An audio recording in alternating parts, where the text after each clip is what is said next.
and to teaching second to none. And I've been very proud to be a member of both of those departments. Also, as I said, it does lead to some interesting situations. I think there was a time when I was simultaneously the most left-wing member of the economics department and the most right-wing member of the history department, which is still possible.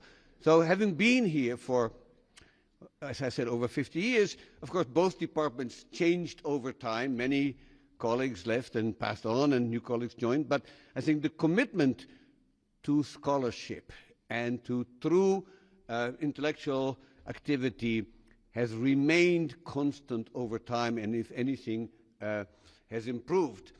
And one of the joys of my life here has been not just those books that Henry talked about, you write them because what else is there to do, but training graduate students. And over these years, I have a large number of brilliant graduate students in economics and in history, and many of them today, I'm proud to say, occupy positions in some of the best universities in the country.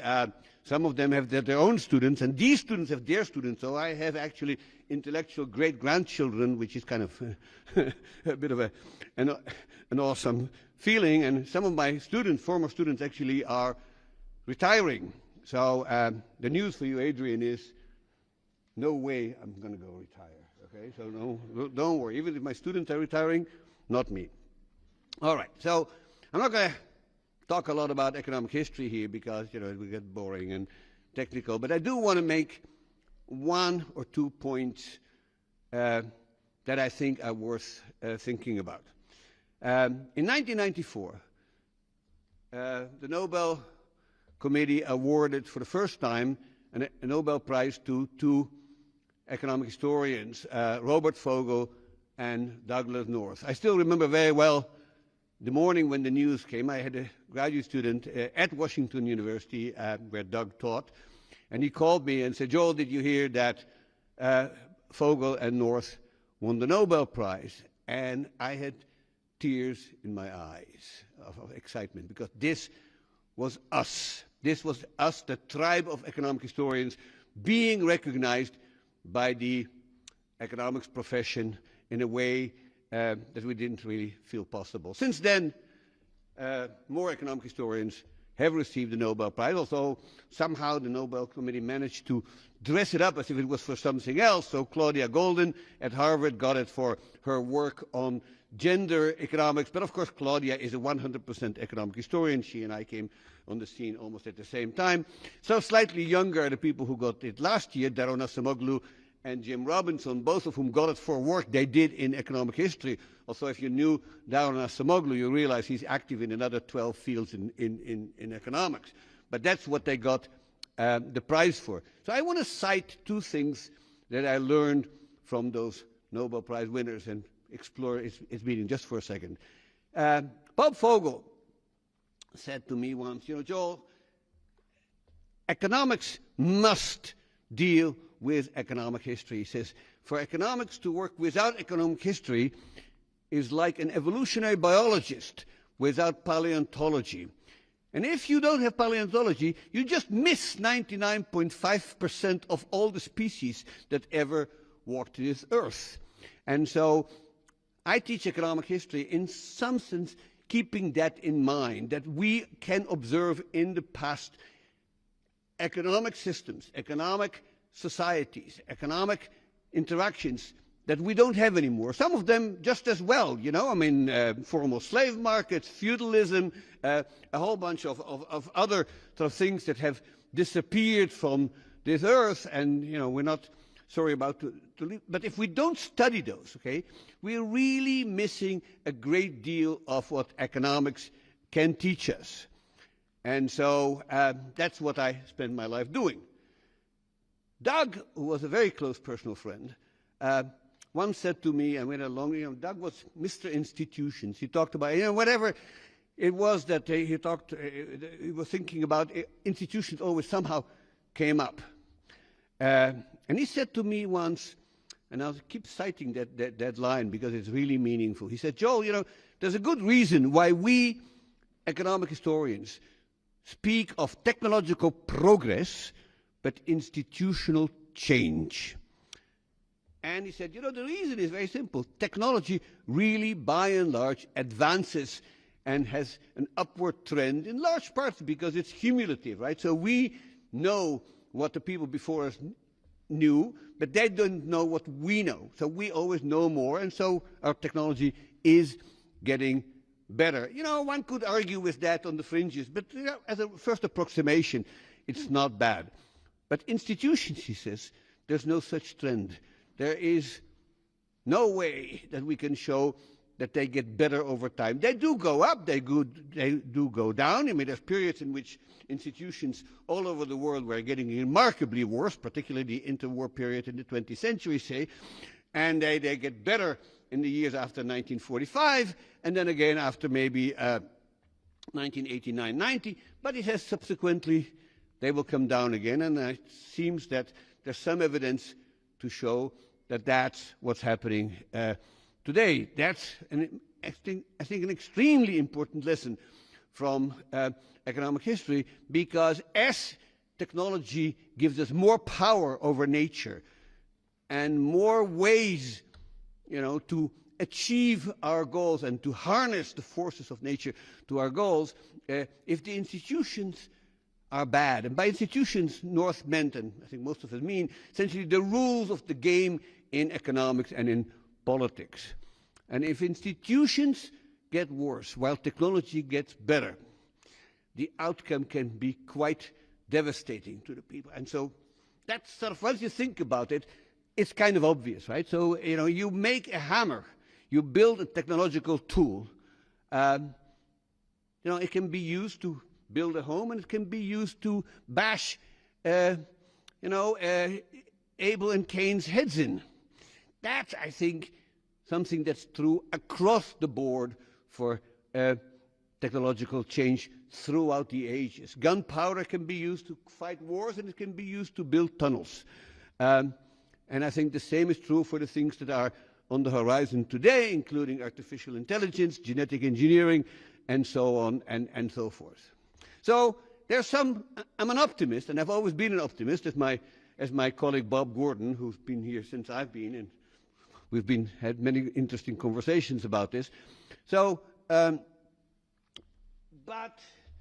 I think we should always keep in mind that technology can be abused, but that by and large it is still true that if you had to choose a year in human history in which you wanted to be born, I would choose 1925, because I still think that our capability of creating techniques that make our lives better, more comfortable, longer, reduce disease, reduce mortality, keeps us cool in the summer and warm in the winter, and make sure that we eat well, that those techniques will continue to improve. And insofar that things go wrong, and unfortunately there are still famines in this world, and there's still people not getting an education, it is not the fault of technology. It is the fault of our institutions that haven't been getting better. Now there is, before I quit this, there's something I do want to point out, and that is there is a literature today that basically says, we really should stop innovation. Growth is bad. This whole anti-growth thing, all it's, it's done, it's brought misery on this world. My late colleague in the history department, a brilliant historian called David Joravsky, whom I love dearly.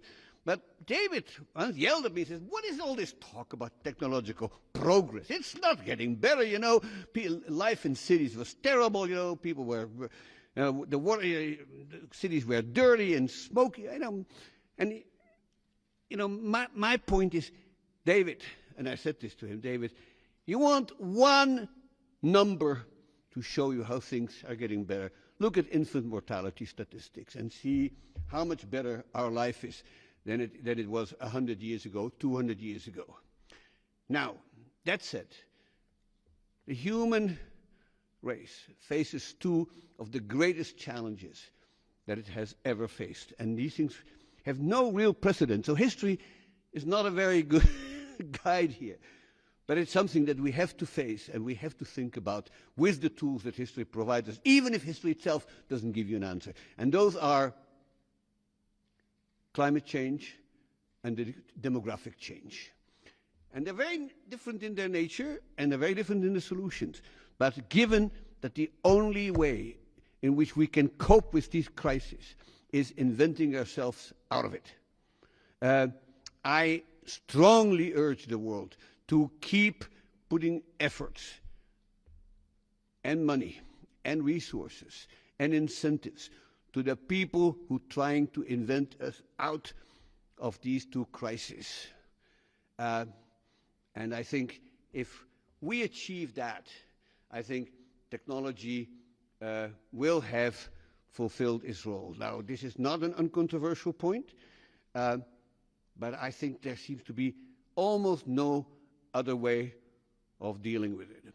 And so I wanted to say, seeing everybody here and the many emails that I've gotten, I have, as we call it in economics, have enough warm glow to contribute marginally to climate change. Thank you very much.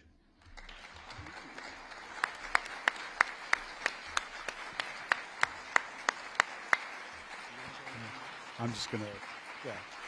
All right. Thank you, Professor Mokyr. We're going to take some questions now from the audience and from the media. Do you want to go back up here? And I'll distribute these microphones to my team over here. If there are folks in the audience, I do have some questions from the media who sent them in ahead of time as well. Do we have anyone who's got some questions for Professor Mokyr?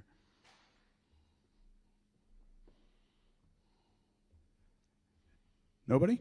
If not, then I will read from the questions that were submitted ahead of time. All right, we'll try a couple of these real quick. All right. So the first question comes from, I'm just going to sit over here so we're closer together. The first question comes from an outlet in South Korea called eDaily.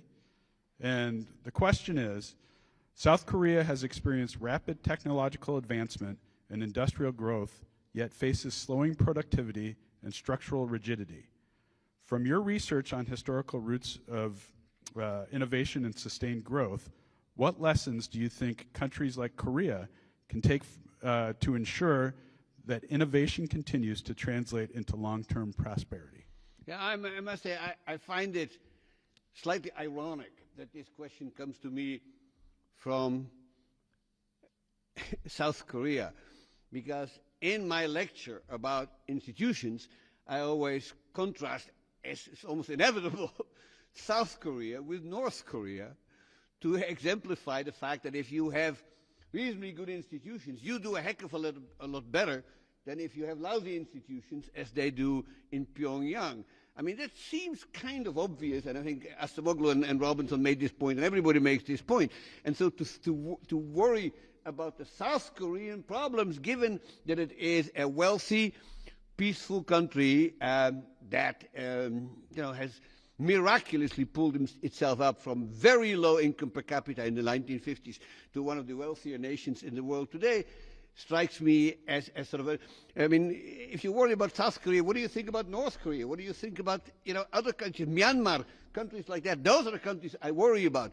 South Korea should continue to do what it has been doing all these times. It should make sure its borders are open, that it is tapped into the best practice technologies of this world, and they should have more babies. That, I think, is the one concern that's causing, some kind of stagnation in South Korea. I think they have one of the lowest birth rates on this planet.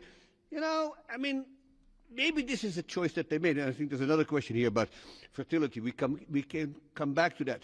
But in terms of technological innovation, I mean, some people here in the audience must be driving a Korean-made car.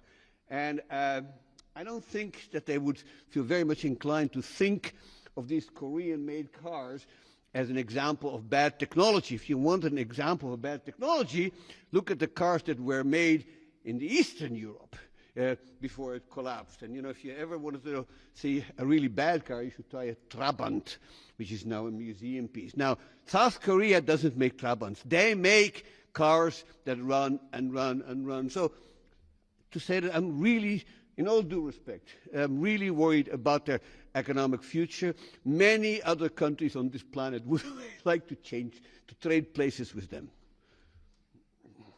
That's great. A follow-up question from the same outlet. How important do you believe openness and the free exchange of knowledge are for sustaining growth in an era of growing geopolitical and technological fragmentation? Well, I'm a great fan of the free exchange of knowledge. I'm also a great fan of the free exchange of anything else, including goods and services. So my big advice to countries like that is stay open and keep the country not only open in terms of its boundaries, but of the freedom of its people to say what they want, to have a free press, to have free elections.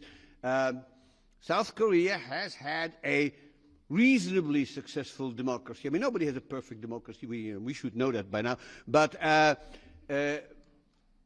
South Korea has made the transition to democracy. And so when you make that transition to democracy and to a free society, you realize that Churchill was right in his famous cliche about democracy being the worst of all systems except for all the others. And South Korea has its warts and its trouble, and follow the news, and you realize that it doesn't always get the best people to become politicians. But it is a successful country. Now they are located in an awkward part of the world, of course, because they are a small country right to a very big other country, and that always is a tricky situation to be. I mean, I studied Ireland in my younger days, and that was a small country right next to a bigger country, and it didn't always work very well for them. Korea has been able, thanks in part through American support, to pull itself up from its poverty. We're talking about the southern part here, not the northern part. And I think they should. I see no particular reason why that can't continue, except for the sort of threat of demography, which I talked about. All right. The next question comes from the outlet Die Zeit in Hamburg, Germany. The question is, do you believe that the exploration of history should play a larger role in economics, and how could this be achieved? Well, it is already playing a larger role in economics. I'm proud to say that here at Northwestern we have 7 scholars who are basically full-time economic historians on the faculty, and then a number of people around who still work in the field and hang around, like my friend Lou Kane in the audience there. It is becoming a very popular field in economics, and it's not just that we're more and more interested in the past, but I think there are other things about economic history that make it attractive. Economics in my lifetime, which is a long time, has changed in the following sense. Theory is still very much an important part of our field, but I think by and large the center of gravity has shifted from theoretical work to empirical work, and to big data, some smaller data, but empirical work has gotten much more, I think, respect than it did 40 or 50 years ago.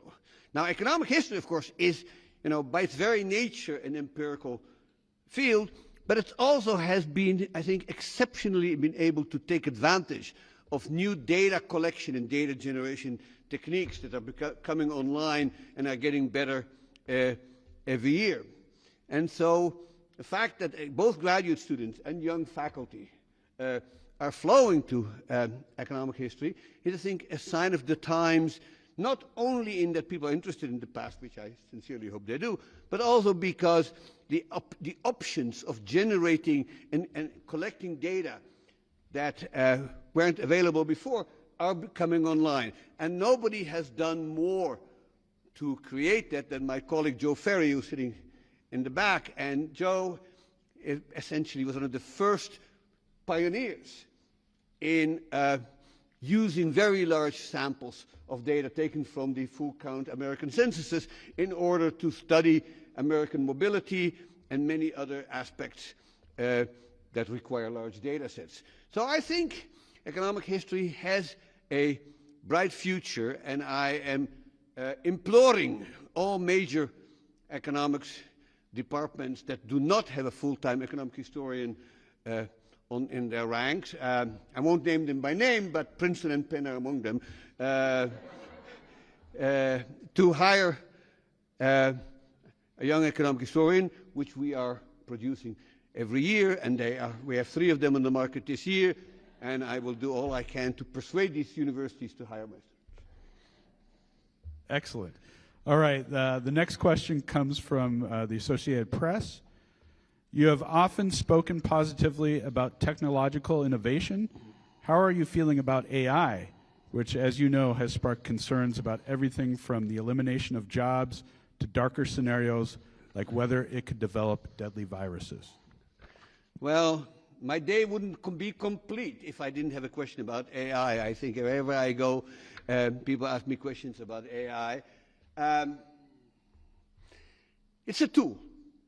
The notion that somehow AI is this monstrosity that lurks, somewhere beneath us and will eventually come and, drive the human race into extinction and take over the planet. I mean, these people have read too much dystopian science fiction. Nothing of the sort is ever going to happen. In fact, the whole idea that machines are more intelligent than we are seems to assume that intelligence is a single metric in which we sort of measure a machine's IQ and compare it to. I mean, that's complete nonsense. I mean, of course, human intelligence is multidimensional, and it's always been the case that we use machines to do things that we can't do ourselves because our senses and the size of our brain aren't good enough. Okay, so we can't see bacteria either. So we build a microscope and we see bacteria. We can't see the planets of Jupiter, the moons of Jupiter.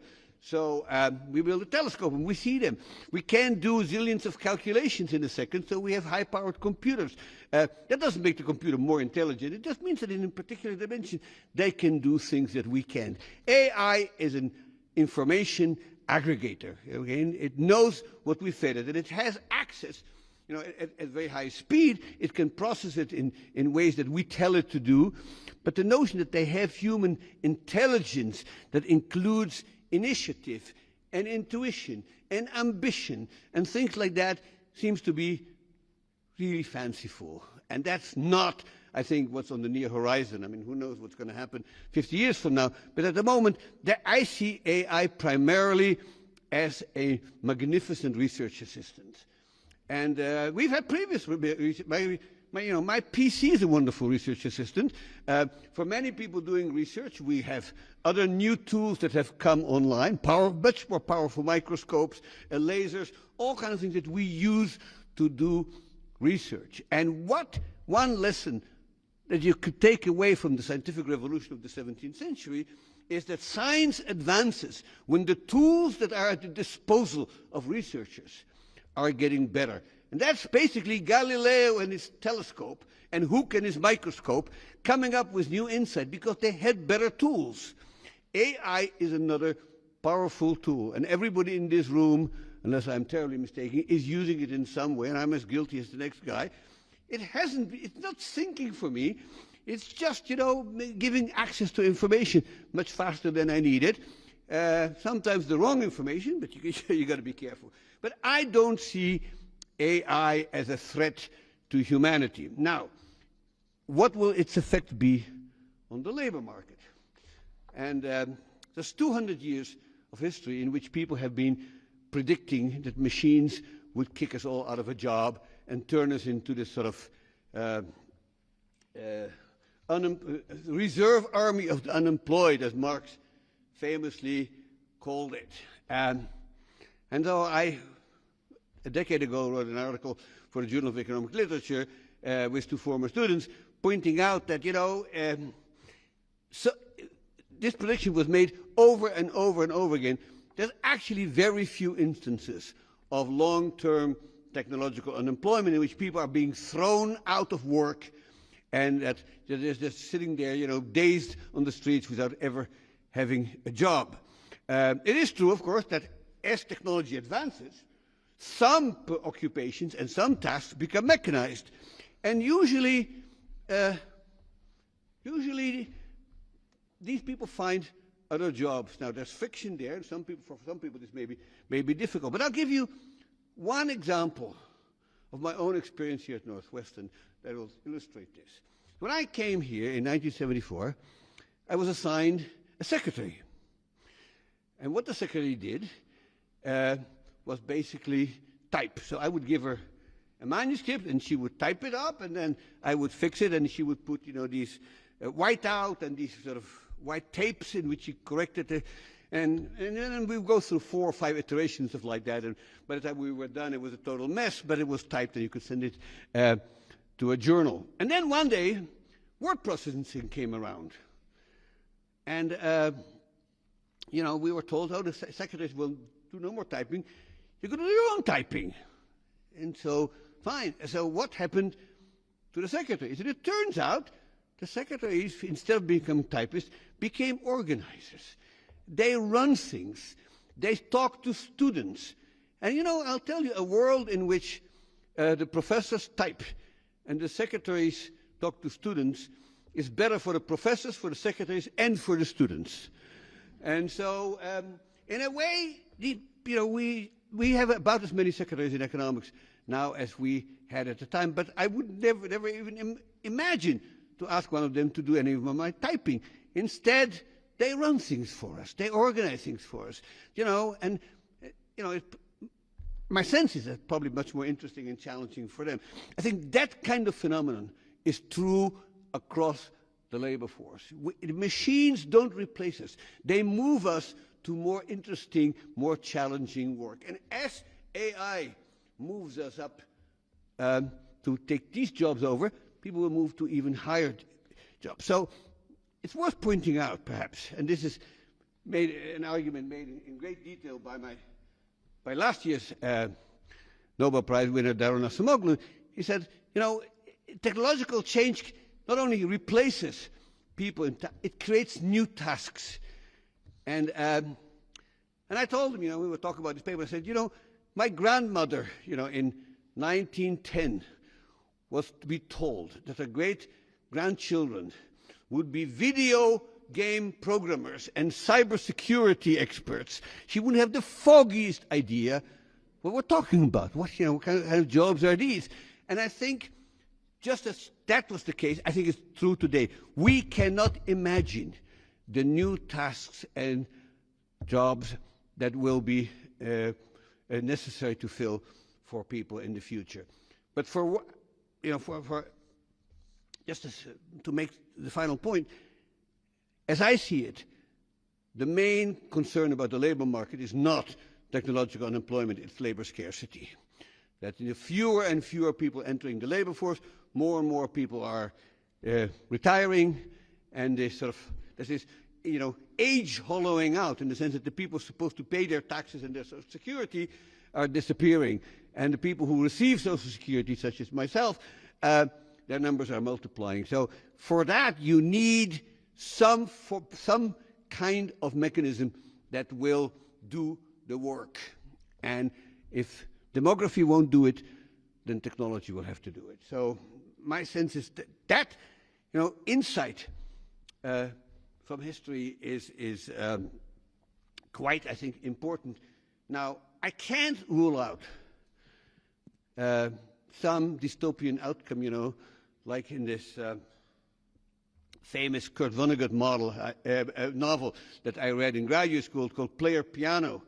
It's a brilliant book, and he sort of describes this world in which basically nobody's working anymore. You can't rule that out because, who knows what the future will bring.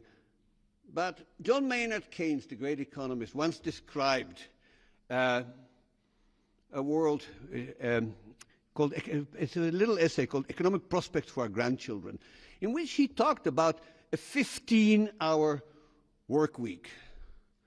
Well, I'm still waiting for that one. Me too. Yes.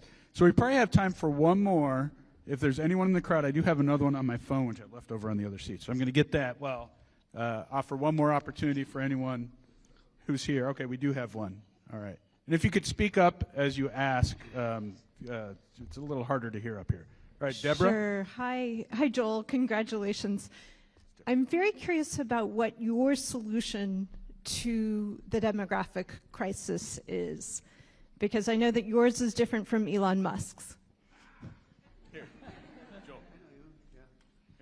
Did you hear it? Yeah. Could you repeat the question, Deborah? My curiosity is, don't fall off the edge of the stage.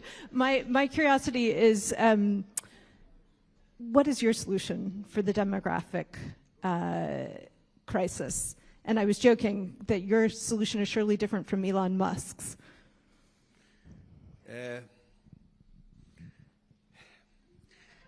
Deborah, In other words, let me just put a point. I was told by the authorities in my residence not to stay away from politics as much as I can. And I already said to somebody who interviewed me on the phone today that when I heard Richard Nixon resign, I thought I would never imagine a worse president possible. And I've had second thoughts about that one.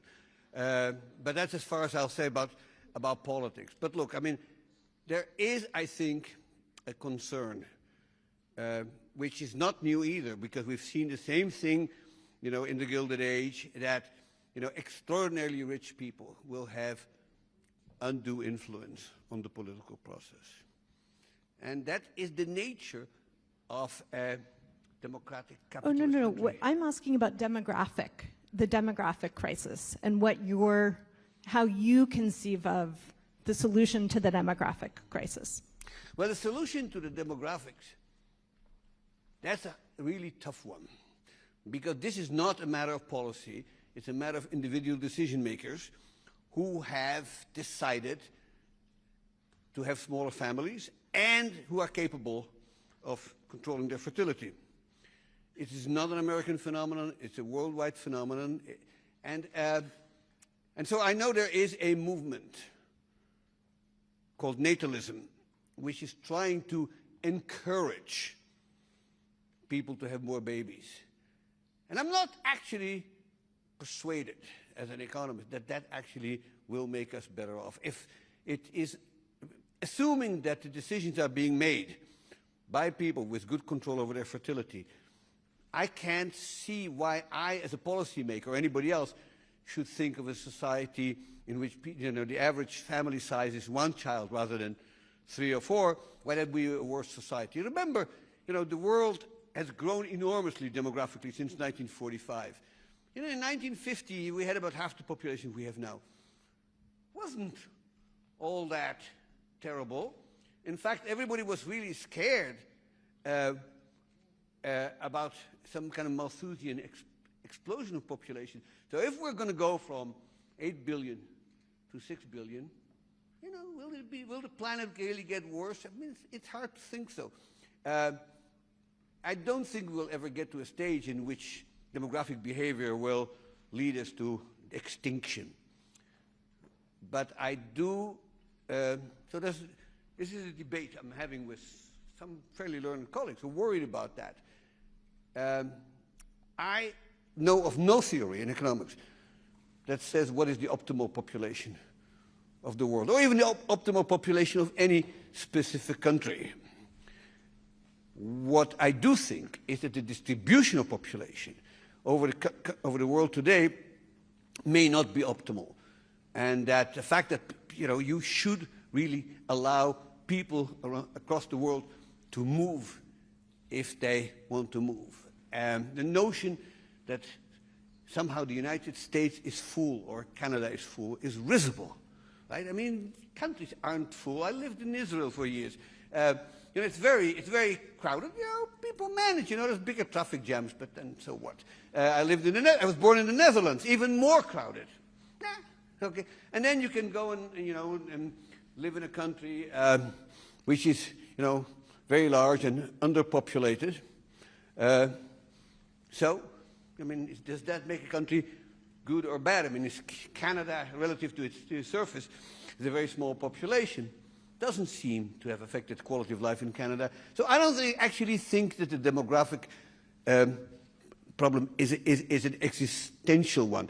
Where it gets to be existential is that in the transition from a larger to a smaller population, the age distribution changes. And when the age distribution changes, you may have a problem of the actuarial nature of the social security system, which is what every country is facing.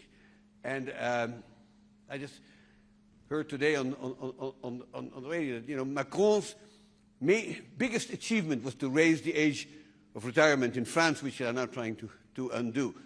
But that is the kind of change that we can adjustment that we can make when the population changes and when there's too many old guys around and too few people working. That, I think, is a fair criticism. But I must say, a world that has half the population that it is today doesn't scare me. Watch out for this right here. Oh. Yeah. All right, I think I'm going to bring Dean Randolph back up here for a quick toast, if that's all right. All right.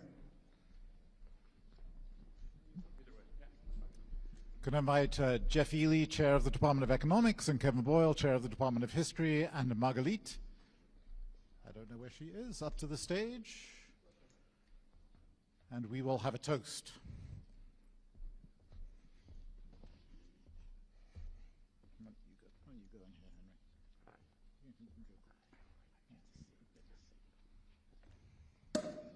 Oh, celebratory.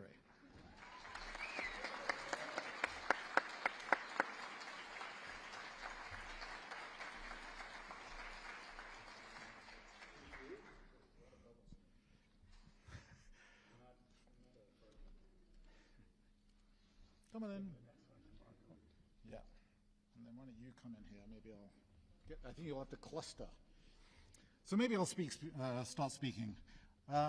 Joel, as we charge our flutes with bubbly, on behalf of the President, your colleagues, Weinberg College, we just want to express our extraordinary pride in your achievement.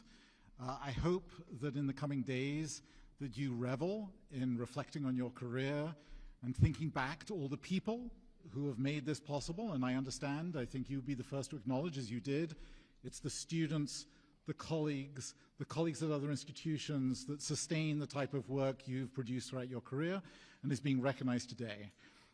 We could not be happier that it happened to such a wonderful colleague and friend as you. And again, speaking for your departments, congratulations.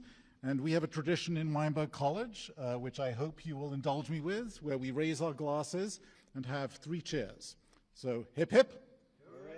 Hip hip, hooray. Hip hip, hooray. To Joel Mokyr.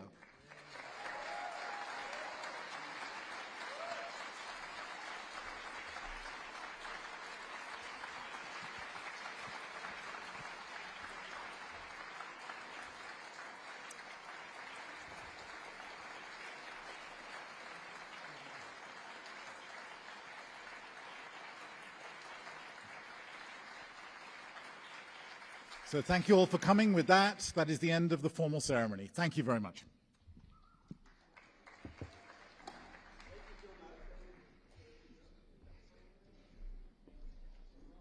Now some pictures.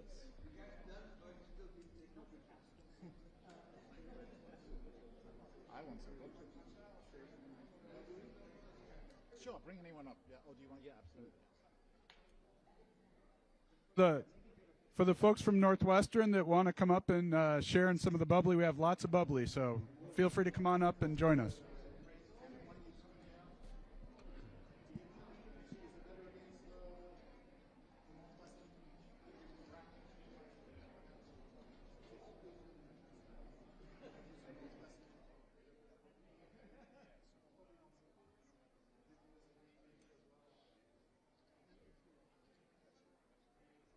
That was good.